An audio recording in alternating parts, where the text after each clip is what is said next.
اعوذ باللہ من الشیطان الرجیم بسم اللہ الرحمن الرحیم الحمد للہ رب العالمین وصلی اللہ علی سیدنا محمد وآلہ الطیبین الطاہرین المعصومین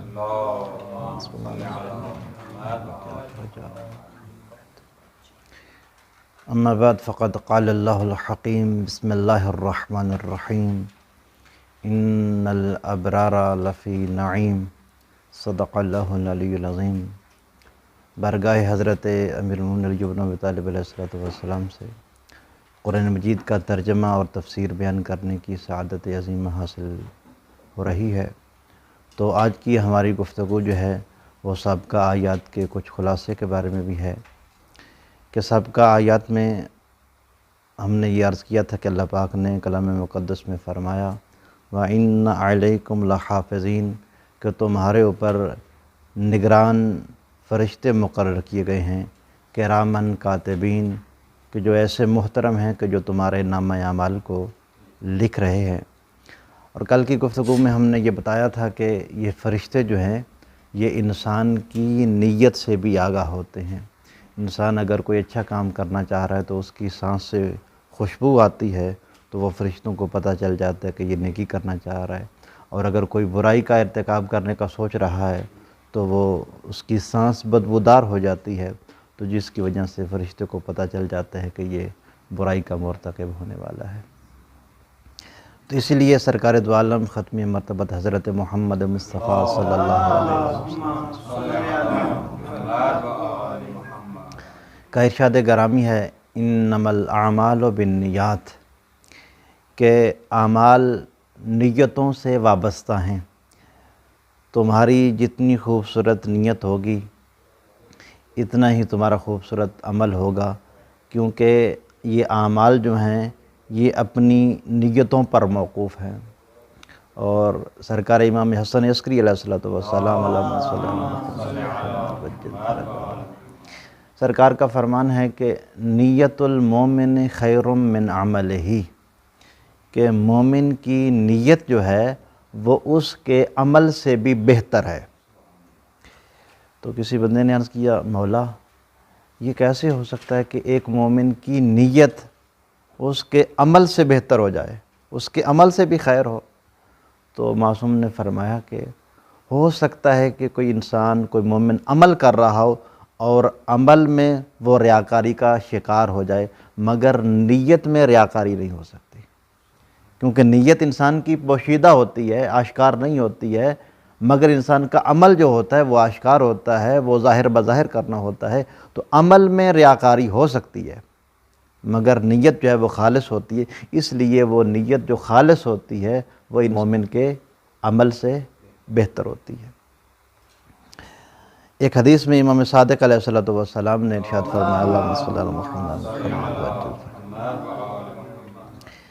مولا فرماتے ہیں کہ جب مومنین کسی خصوصی مجلس میں ایک دوسرے سے گفتگو کرتے ہیں، یہ ایک دوسرے سے گفتگو کر رہے ہوتے ہیں، تو نامہ اعمال لکھنے والے محافظین جو فرشتے ہوتے ہیں وہ ایک دوسرے سے کہتے ہیں کہ ہم ان مومنین سے دور ہو جائیں، ہو سکتا ہے شاید کہ یہ آپس میں کوئی ایسا راز بیان کرنا چاہ رہے ہوں جو راز خدا ہم سے بھی پوشیدہ رکھنا چاہتا ہو۔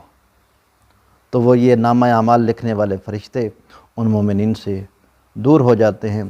اور سرکار امیر کائنات علی بن ابی طالب علیہ السلام اللہم صلی علی محمد وعجل مولا فرماتے ہیں بندگان خدا جان لو کہ خود تم میں سے کچھ نگران مقرر کیے گئے ہیں جو تمہارے بدن کے اعضاء ہیں، اور یہ بھی جان لو گے کہ سچے حساب لکھنے والے، تمہارے اعمال کو لکھنے والے تمہارے پاس موجود ہیں، تمہارے ارد گرد رہتے ہیں۔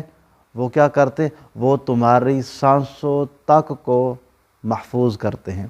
جو انسان سانس لے رہا ہوتا ہے یہ فرشتے ان سانسوں کو بھی محفوظ کر لیتے ہیں، وہ ان کی بھی گنتی کر لیتے ہیں۔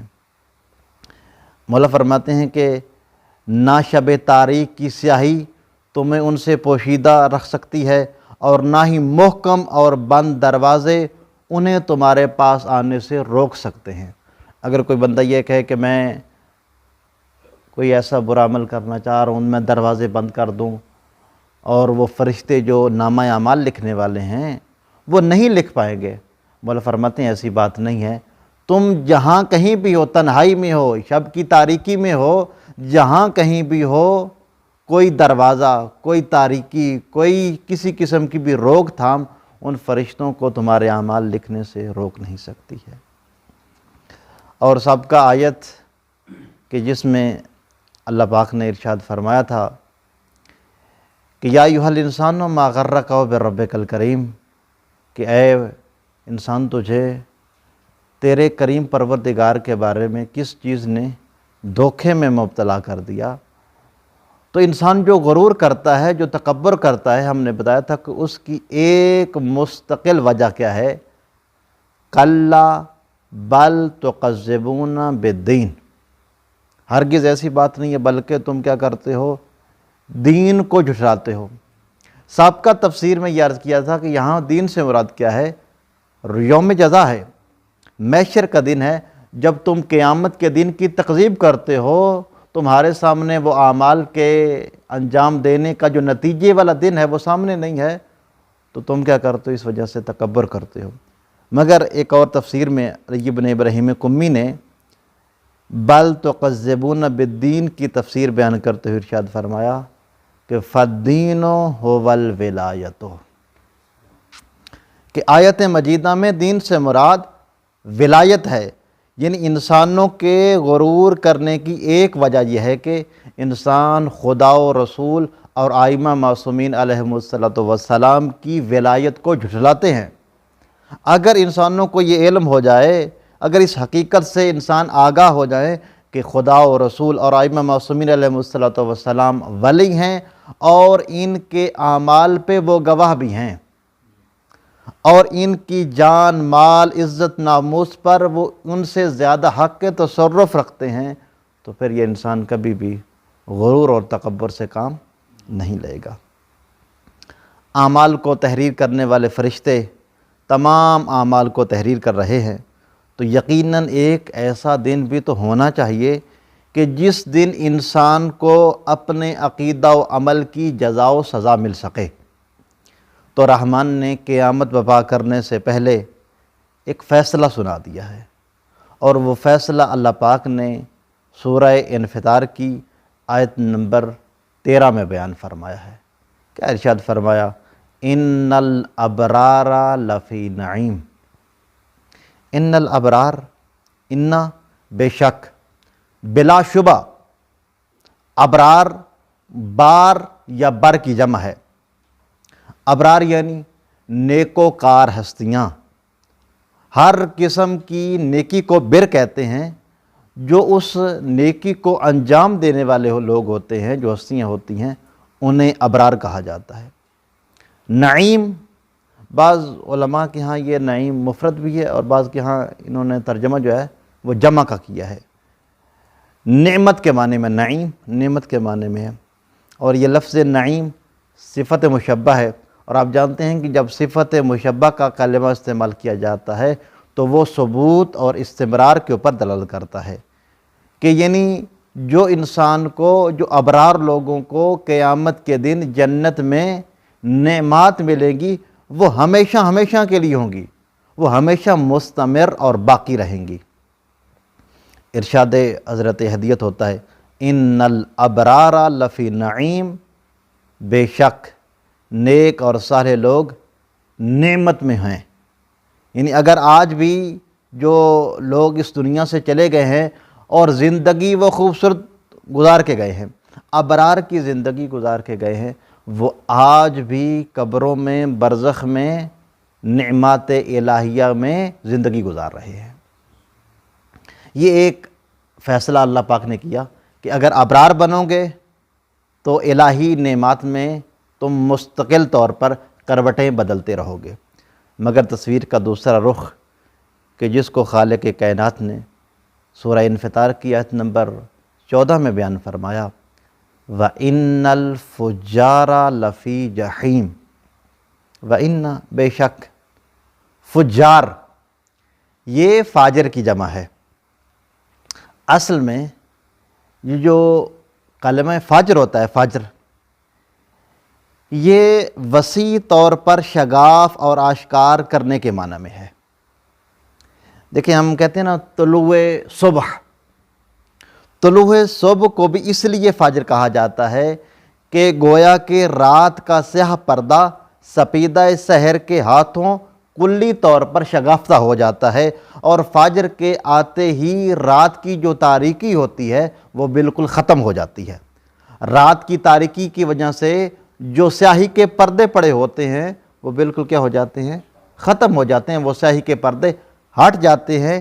اسی وجہ سے اس کو کیا کہا جاتا ہے؟ صبح کو صبح فاجر کہا جاتا ہے یا وقت فاجر کہا جاتا ہے۔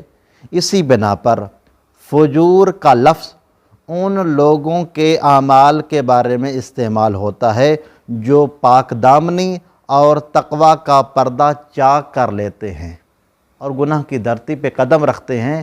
یعنی ایک انسان جو ہے وہ جب اپنی پاک دامنی کا اور اپنی عفت کا اور اپنے تقوی کا پردہ چاک کر لیتا ہے تو اس وقت وہ کیا بن جاتا ہے؟ فاجر بن جاتا ہے۔ فجار یعنی بدکار، بد کردار۔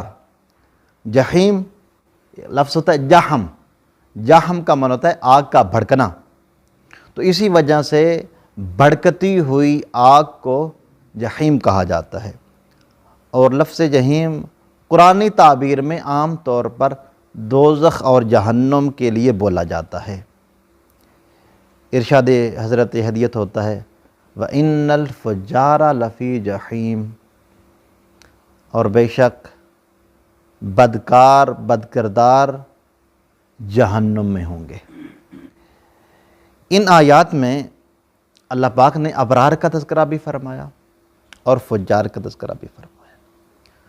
قرآن صاحب سوال یہ ہے کہ قرآن مجید میں جن ابرار اور خوبصورت صفات کے ساتھ ان ہستیوں کا ذکر کیا گیا ہے وہ ہستیاں کون ہیں، اور اس کے بالمقابل میں وہ فجار بدبخت لوگ کون ہیں کہ جو جہنم کا ایندھن بنیں گے، جن کو جہنم کی سلگتی ہوئی اور بھڑکتی ہوئی آگ میں جلایا جائے گا۔ تو ان آیات کی تفسیر امام کی زبان سے بیان کرتے ہیں جو امام باقر علم الاولین والآخرین کے لقب سے ملقب ہیں۔ علامہ ہاشم بہرانی کی بڑی معروف تفسیر، تفسیر البرہان، جلد نمبر 8 اور صفحہ نمبر 331 پر اس حدیث کو تحریر کرتے ہیں کہ حضرت ابو حمزہ انہوں نے امام محمد باقر علیہ السلام اللہم صلی علی محمد وعلی محمد امام سے ان الابرار لفی نعیم کہ نیک لوگ نعمتوں میں ہوں گے، وَإِنَّ الْفُجَّارَ لَفِي جَحِيمٍ اور بدکار اور بدکردار لوگ جہنم میں ہوں گے۔ ان آیات کی تفسیر کے بارے میں امام کا ایک فرمان نقل کیا ہے کہ وہ جنتی جو صاحبان نعمت ہیں وہ کون ہوں گے اور بدکار دوزخی کون ہوں گے۔ تو امام ان آیات مجیدہ کی تفسیر بیان کرتے ہوئے ارشاد فرماتے ہیں الابرار نحن ہم والفجار ہم عدونا۔ سرکار نے فرمایا ہم ہی نیک ہستیاں ہیں، ابرار سے مراد ہم ہی ہیں۔ دیکھیں کہ معصوم کا جو فرمان ہے اس میں معصوم نے جو کلمات استعمال فرمائے ہیں وہ کلمات بڑے خوبصورت ہیں۔ کیا فرمایا؟ الابرار نحن ہم، نحن بھی ضمیر ہے اور ہم بھی ضمیر ہے۔ اب نحن ہم کے معنی میں ہے اور اس کے بعد ہم بھی انہی ہستیوں کے بارے میں ہے، تو یہ جو ہم کی ضمیر ہے یہ تاکید کو بیان کر رہی ہے، جو اس بات پر دلیل ہے کہ اصطلاح قرآنی میں ابرار سے مراد حقیقی ہستیاں جو ہیں وہ 14 معصومین علیہ السلام ہیں۔ اگر آپ اس کائنات میں ابرار کی صورتیں دیکھنا چاہ رہے ہیں، ابرار ہستیوں کی زیارت کرنا چاہ رہے ہیں، تو وہ ابرار ہستیاں 14 معصومین علیہ السلام ہی ہیں۔ پھر امام نے کیا فرمایا؟ والفجار ہم عدونا، بدکار اور بد کردار وہی ہیں جو ہمارے دشمن ہیں۔ اس فرمان کی روشنی میں انسان یہ فیصلہ کر سکتا ہے کہ اگر وہ انسان 14 کی اقتدا اور اتباع میں زندگی بسر کرے گا تو ابرار میں شامل ہو کر ہمیشہ ہمیشہ کی جنتی نعمات سے مستفید ہوگا، اور اگر ان 14 ہستیوں سے عداوت کرے گا، دشمنی کرے گا، ان کی دشمنی کو پالے گا تو فجار میں شامل ہو جائے گا اور ہمیشہ ہمیشہ کے لیے دوزخ کی بھڑکتی اور سلگتی ہوئی آگ میں جلتا رہے گا۔ ابرار کی کتنی خوبصورت تعبیر کے نیکوکار معصومین علیہ السلام کی پوری زندگی اس آیت مجیدہ کا مرقع نظر آتی ہے۔ آپ کوئی ایسی نیکی تصور نہیں کر سکتے ہیں کہ جو معصوم کی زندگی میں موجود نہ ہو۔ جس چیز پر بھی نیکی کا اطلاق ہوگا، جس چیز پر بھی نیکی کا لفظ بولا جائے گا کہ یہ عمل نیکی ہے، یہ کام نیکی ہے، یہ عقیدہ نیکی ہے، یہ فکر نیکی ہے، تو یہ تمام کی تمام افکار، تمام کی تمام چیزیں، تمام کے تمام اعمال معصومین علیہ السلام کی زندگانی مبارکہ میں آپ کو نظر آئیں گے۔ اور اس کے بالمقابل وَإِنَّ الْفُجَّارَ لَفِي جَحِيمٍ، فجار کو معصوم نے اپنے دشمنوں سے تعبیر کیا ہے۔ تو اس بنا پر اگر آپ کے یہ بات خصوصی توجہ فرمائیے کہ اس بات کی طرف کہ فجار ہمارے دشمن ہیں۔ اب جس قسم کی بھی برائی اب دیکھنا چاہیں تو وہ آل محمد کے دشمنوں میں آپ کو ملے گی۔ عقیدے کی برائی آپ کو وہاں ملے گی، عمل کی برائی وہاں ملے گی، روش کی برائی آپ کو وہاں ملے گی، دین میں بدعات ایجاد کرنے کی برائی آپ کو وہاں ملے گی۔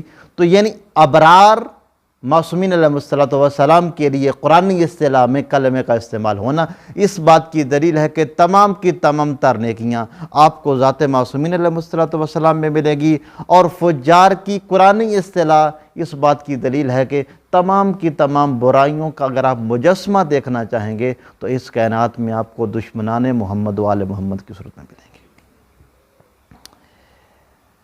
تو اب جب فیصلہ ہوگا، جب فیصلہ کیا جاتا ہے تو پھر ہر انسان کو اس کے عمل اور اس کے عقیدے کے مطابق فیصلہ سنایا جاتا ہے کہ جب انسان اس دنیا میں ابرار کی زندگی گزارے گا، ابرار لوگوں کو اقتداء کرے گا تو پھر جنت جائے گا۔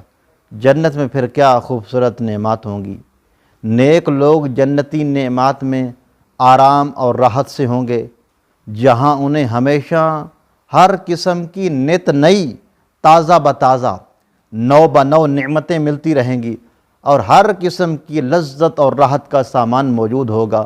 وہاں نہ نکلنے کا کھٹکا ہوگا اور نہ ہی کسی قسم کا رنج و ملال ہوگا۔ یہ کن کے لیے ہے؟ یہ سب انہی کے لیے ہے کہ جو خود ابرار ہیں یا ابرار لوگوں کی اقتداء میں ہیں۔ مگر ان کے مقابلے میں جو خود فجار ہیں یا جن فجار کی اقتداء میں وہ زندگی گزار رہے ہیں، ان کی افکار کے پیچھے جا رہے ہیں، ان کے پیچھے وہ نعرہ بلند کر رہے ہیں، ان کو وہ اپنا امام مانتے ہیں، اپنا رہبر مانتے ہیں، اتنے عذاب یا جتنی مصیبتیں ان فجار کو ملیں گی، اتنی ہی مصیبتیں، اتنی ہی زحمتیں ان فجار کے مقتدیوں کو بھی اٹھانی پڑیں گی۔ اگر امام جہنم میں جائے گا تو یہ نہیں ہو سکتا کہ اس کا ماموم جو وہ جنت میں چلا جائے۔ تو فجار دشمنان محمد وآل محمد کے انجام بد کو بیان کرتے ہوئے پھر خالق نے آیت نمبر 15 میں ارشاد فرمایا یصلونہا یوم الدین۔ یصلونہا یوم الدین، یصلون صلا کے مادہ سے ہے جو آگ میں داخل ہونے اور آگ میں جلنے اور بھن جانے اور اس آگ کی وجہ سے درد اور تکلیف کو برداشت کرنے کے معنی میں ہے۔ یصلون مضارع کا صیغہ استعمال ہوا ہے جو کہ استمرار اور ہمیشگی کے معنی پہ اوپر دلالت کرتا ہے۔ یوم الدین یوم جزا، تو آیت کا ترجمہ یوں بنتا ہے یصلونہا یوم الدین، فجار اور بدکار لوگ روز جزا جہنم کی بھڑکتی ہوئی آگ میں جھونک دیے جائیں گے۔ جہنم کی آگ میں جھونک دیے، یصلونہا یوم الدین، کہ ان بدکار اور فجار لوگوں کو جہنم کی شعلہ ور اور بھڑکتی ہوئی آگ میں انہیں کیا کر دیا جائے گا؟ جھونک دیا جائے گا۔ تو ان آیات مجیدہ سے ہمیں جو جس بات کا سبق ملتا ہے کہ ہمیشہ کوشش یہ کرنی چاہیے کہ ابرار کی اقتداء کی جائے، معصومین علیہم الصلوۃ والسلام کی اقتداء کی جائے، عمل میں انہی ہستیوں کو اقتداء کی جائے، عقیدے میں انہی ہستیوں کی اقتداء کی جائے، اور اگر کوئی انسان فجار کی اقتداء کر رہا ہے تو اس کا انجام یہ ہوگا کہ اللہ انہیں جہنم کی بھڑکتی ہوئی آگ میں جھونک دے گا، پھینک دیا جائے گا۔ تو دعا ہے کہ محمد و اہل بیت محمد کا خالق ہمیں ہمیشہ ابرار کی اقتداء کرنے کی توفیق عطا فرمائے، اور ہمیں فجار سے حقیقی طور پر، عقیدتی طور پر اور عملی طور پر برات حاصل کرنے کی توفیق مرحمت فرمائے۔ وآخر دعوانا ان الحمد للہ رب العالمین۔ اللہم صل علی محمد